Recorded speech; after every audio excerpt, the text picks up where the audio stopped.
ধরুন, রাত গভীর।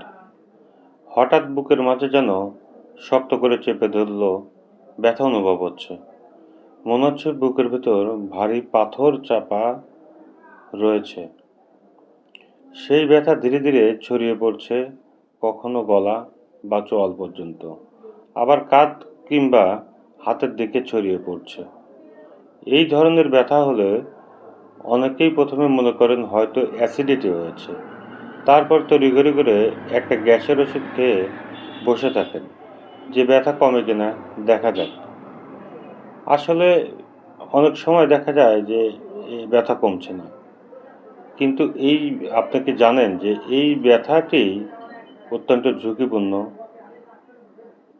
এরকম করতে এরকম হলে 5 মিনিটের বেশি যদি ব্যথা স্থায়ী হয় এবং বারবার ফিরে আসে, তাহলে বুঝতে হবে যে এটা অ্যাসিডিটির ব্যথা নয়, এটা হার্ট অ্যাটাকেরও লক্ষণ হতে পারে।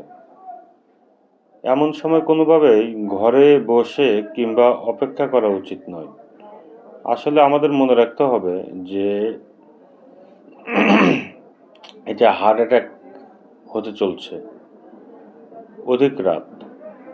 তো আপনার কাছে যদি বাইক থাকে, আপনি কিন্তু বাইক চালিয়েও যেতে পারবেন না। সঙ্গে সঙ্গে যেতে হবে যে কোনো নিকটস্থ হাসপাতালে, অথবা যে কোনো স্বাস্থ্যকেন্দ্রে, অথবা স্থানীয় যে কোনো চিকিৎসকের কাছে।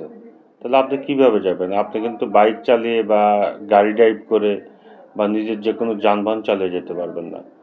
আপনাকে ধীরে সুস্থে অন্যের যে কোনো যানবাহনে যেতে হবে। তারপরে যত দ্রুত সম্ভব হাসপাতালে পৌঁছাতে হবে। এই ব্যথায় দেরি করা যাবে না। সেখানে গিয়ে দ্রুত যদি ইসিজি করা যায়, তাহলে বোঝা যাবে যে হাড়ে রক্ত চলাচলে কোনো সমস্যা হচ্ছে কি না।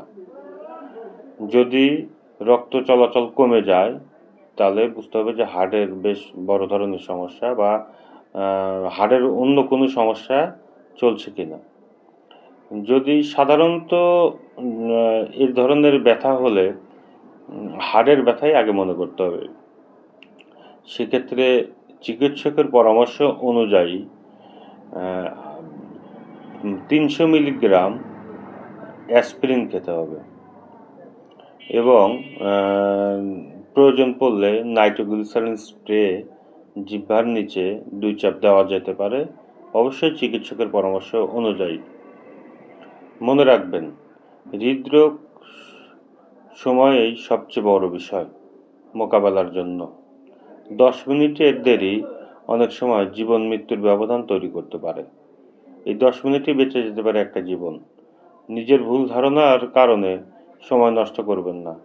সচেতন হন, দ্রুত সিদ্ধান্ত নিন এবং জরুরি সেবা সহায়তা নিন। সুস্থ থাকুন, নিরাপদে থাকুন।